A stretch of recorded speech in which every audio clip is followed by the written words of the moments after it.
Good morning, folks. This is Deb Delapiana, and this is your short take. So, you know what? I'm not going to give any of this discussion we're having this morning any more media play than it absolutely needs. So this is a 10-minute clip.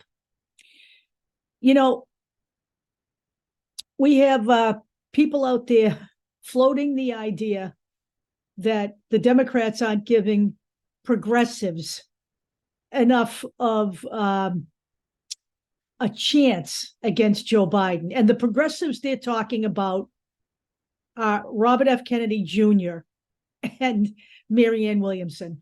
Now, do I think the Democrats need to move further to the left? I absolutely do. And I have always thought that. But if you wanted to talk about legitimate progressives challenging Joe Biden, those two clowns aren't them. And this is, by the way, being advanced by Elizabeth Lea Vos, who I stopped reading years ago, who writes for Consortium News and Mint Press News. I stopped reading all of those. And she is, if she's not still a Green Party member, she's a former Green Party member. Whatever she is, she's full of shit. Okay. And that's all I'm going to say there. I'm not going to spend any time on her. But let's talk about what a real progressive would be, who would challenge Joe Biden in a primary. It would be Bernie Sanders. It would be Alexandria Ocasio-Cortez. Pramilla Jayapal, who, by the way, calls herself a Joe Biden convert and was the first one to speak out and say that he should run again so they can finish the agenda they laid out. She is the head of the Progressive Caucus. I myself never believed that Joe Biden would be as good as he is as president. I did understand that after Donald Trump's debacle, his 4 years destroying this nation and literally attacking our democracy, that we needed a steady hand. And I voted for Joe Biden, and I'm here to tell you I'm going to vote for him again in 2024 because there is no progressive challenger. This is not the time, folks, to realign the Democratic Party. This is the time now to unite and get rid of the GOP and ensure that we don't end up with another Trump presidency or worse even, Ron DeSantis. These are the people they are pushing on you. You know, they have their clowns in their car too. All right. Vivek Ramaswamy, who wants to stop 18 to 25-year-olds from voting. Okay, they have plenty of people over there who are nutbags, but we have two of our own, an RFK Jr. and Marianne Williamson. Marianne Williamson was Oprah Winfrey's spiritual guru and has written many books, including, let me read some of the titles to you, if I can find them. Okay, you ready? A Return to Love, A Course in Weight Loss, Illuminata, A Return to Prayer, The Law of Divine Compensation. You know, I'm sorry. Maybe she's great as a spiritual advisor to those people who fucking need that. She's a self-help book writer. She's made millions of dollars telling people how to live, those who cannot figure it out for themselves. That's great. Do you think I think that Marianne Williamson could handle this crop of Republicans? Do you think I believe that she could handle what's going on in the Ukraine, which, by the way, is not like any other war we've ever seen? So to be a total anti-war person right now doesn't work. I'm not a big fan of war. I've spoken out against war for years. I've spoken out against it as a last resort to anything. But when you have the Russians using the same elimination commentary that the Nazis did about the Jews and other groups of people, it is no time to sit back. This is not like anyone else's war.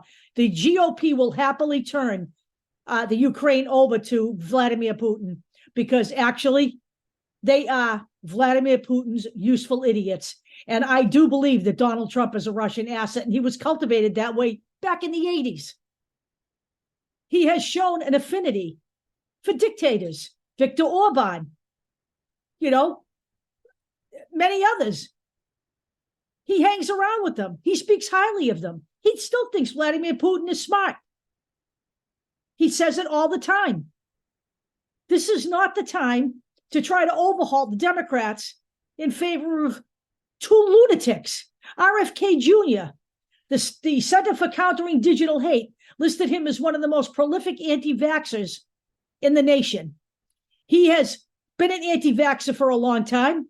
It started with the vaccines cause autism bullshit, which is completely debunked through science. Thank you. He has attacked Gardasil and is still litigating that across the country. The Gardasil vaccine, which both of my children received, by the way, thank you. And he has done so with spurious science. He is not a progressive. They are calling him a progressive. He has done absolutely nothing. He was a trust fund activist, left $50 million by his father when he was assassinated, and he has added to his coffers by spreading medical misinformation.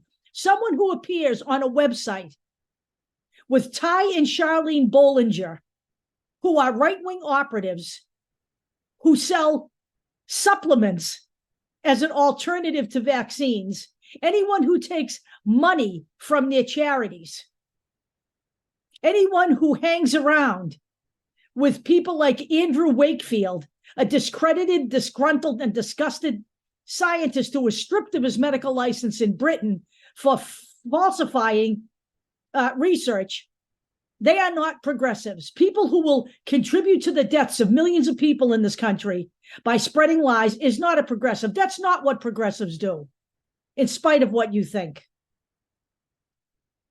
We know in this country that at least 300,000 people did not have to die. Donald Trump spread false information about the virus itself, the vaccines, and the doctors who should be listened to, invoking people who are literally crazy people over, Anthony Fauci and the CDC. He alone is responsible for making, the CDC look like fools. He has destroyed the reputation, not only of many a politician and many of people who are around him, but of agencies that are working to protect the public health. I dare say I would not want to see the public health under RFK Jr. He is ill-equipped for anything. He is a grifter. He has lined his pockets, through his children's health defense, where he keeps telling people to look at the science. There is no science on that website. I have been through that website continually. There is no reputable science there. Now, I spent a lot of time on the anti-vax movement. I did a series of videos which I took down, and I took them down because in order to expose these people, I had to mention them and show clips of them, which, at the time, and I understand this, Facebook was not having, nor was YouTube, and I agree with it. I think those people should be deplatformed. This is not free speech, folks. Medical misinformation, hate speech, none of that is free speech. None of that is free speech. That is, propaganda. You know what? Joe Biden needs to be elected because we need to protect democracy in this country. And Jayapal is absolutely right. We need to finish what we started. Now, we have people who are former Green Party members, like Ralph Nader, telling you to vote Democrat. They are telling you that for a reason. The GOP is the single biggest threat in this country to everything. Okay? The safety of your children to go to school, and without being killed by people with guns. The public health, which they will dismantle at the drop of a hat. What's going on in the Ukraine?